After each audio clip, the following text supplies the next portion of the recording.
अस्सलाम वालेकुम dear students, मैं हूं आपका अपना टीचर सर सैयद मंजूर शाह। आज का टॉपिक हमारा क्लास फर्स्ट ईयर से है और एक्सरसाइज 4.6 का क्वेश्चन नंबर 7 है।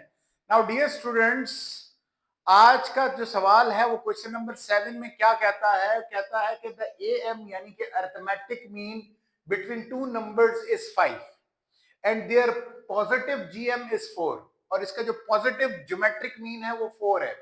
फाइंड द नंबर्स, उन दो नंबर्स को मालूम कीजिए।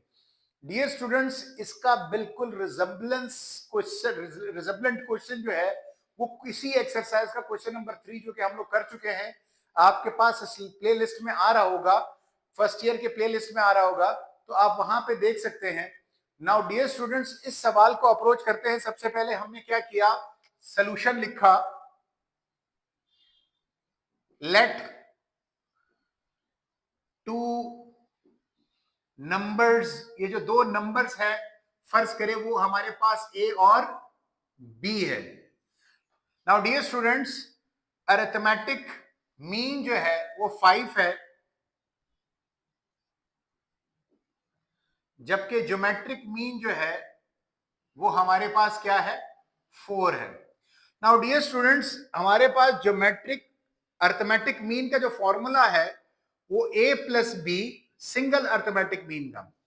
सिंगल अरिथमेटिक मीन का फॉर्मूला हमारे पास a plus B divided by 2 है, जबकि सिंगल ज्योमेट्रिक मीन का फॉर्मूला हमारे पास अंडर रूट ए बी है। नाउ डियर स्टूडेंट्स, अगर ये नंबर सीरीज में हो तो अरिथमेटिक मीन किस तरह होगा कि a पहला नंबर है और उसके दरमियान क्या है, 5 है और ये b आ जाएगा। ठीक इसी तरह a पहला ज्योमेट्रिक सीरीज में पहला a, फिर उसके बाद ज्योमेट्रिक मीन 4 आ गया और फिर बी आ गया। नाउ डियर स्टूडेंट्स, ये जो 5 है वो ये बता रहा है कि अरिथमेटिक मीन है दो नंबर्स के दरमियान, और ये जो 4 है वो ज्योमेट्रिक मीन है इन दो नंबर्स ए बी के दरमियान। अब हमें क्या करना है कि ए और बी को मालूम करना है। क्या करना है, ए और बी को मालूम करना है।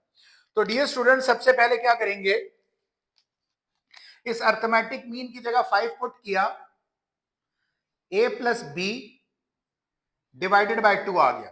नाउ डियर स्टूडेंट्स, 2 को क्रॉस मल्टीप्लाई कर दीजिए तो 5 2 जा 10 आ जाएगा, a plus B. Now dear students,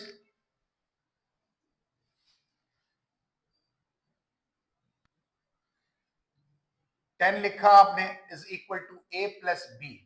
dear student, b को दूसरी जानिब सेट किया तो 10 minus B is equal to a, इसको इक्वेशन नंबर 1 का नाम दे दिया। नाउ डियर स्टूडेंट्स, अब इस ज्योमेट्रिक मीन की जगह 4 लिखेंगे is equal to under root A B. Under root को खत्म करने के लिए हम लोग क्या करते हैं, squaring. Squaring on both sides किया।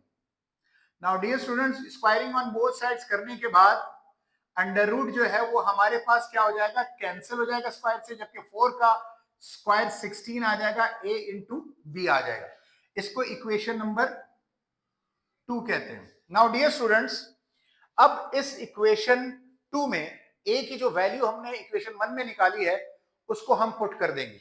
सो dear students, 16 is equal to a की जगह 10 माइनस बी इंटू बी आ जाएगा। यहां पर आप एक जुमला लिख सकते हैं, putting the value of a in equation number 1 और इक्वेशन नंबर 2। ठीक, अब b को मल्टीप्लाई कीजिए तो 16 10b माइनस बी स्क्वायर, वही क्वेश्चन नंबर 3 वाली सिचुएशन बन गई, क्वाड्रेटिक इक्वेशन बन गया। इस क्वाड्रेटिक इक्वेशन को मुझे पॉजिटिव चाहिए तो मैं इसको इज इक्वल टू की दूसरी जानिब लेकर आऊंगा, तो बी स्क्वायर प्लस 10b को इस तरफ लेकर आएंगे तो minus 10b plus 16 is equal to 0। Now dear students, quadratic equation है और उसको हल करने का आसान मेथड मिडिल टर्म ब्रेक है। यहां पे जो कोफिशिएंट है 1 उसको 16 से मल्टीप्लाई करें तो क्या बन जाएगा, 16। माइनस 10 को दो नंबरों में तोड़ना है। माइनस 10 हमारे पास माइनस 8 और माइनस 2 में टूट जाएगा, B square minus 8b minus 2b plus 16 is equal to 0। Minus 2 minus 8 minus 2 minus 10 बन जाएगा, 8 2 जा, इन दोनों का मल्टीप्लिकेशन का प्रोडक्ट आ जाएगा यानी कि 16। सो डियर स्टूडेंट्स, इन दो टर्म से कॉमन लीजिए,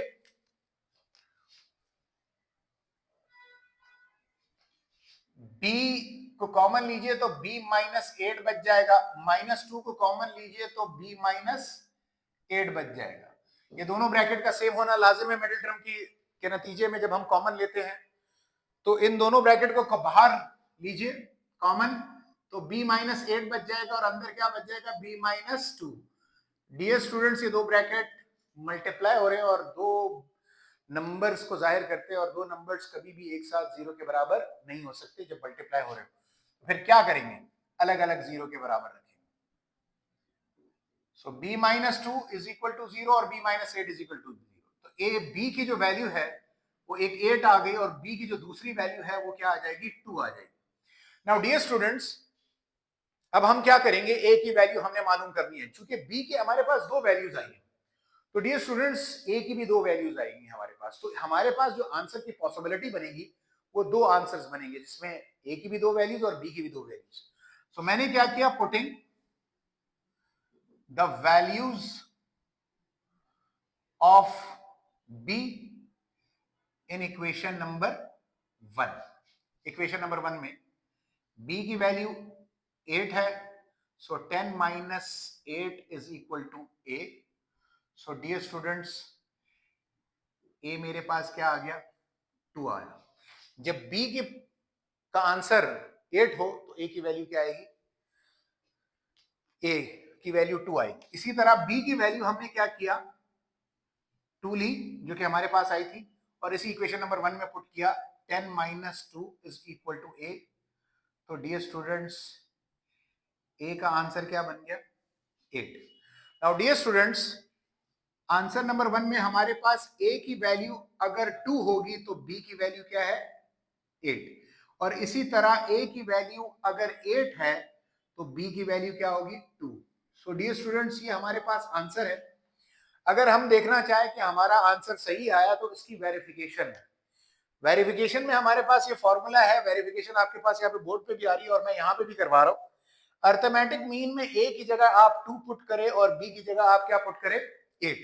तो 8 प्लस 2 कितना आ जाता है, 10 डिवाइडेड बाई 2 करेंगे तो अर्थमेटिक मीन आपके पास क्या आ जाएगा, 5। इसका मतलब हमारा आंसर वेरीफाई हो गया और आपके पास यहाँ पर साइड पे भी बन रहा है।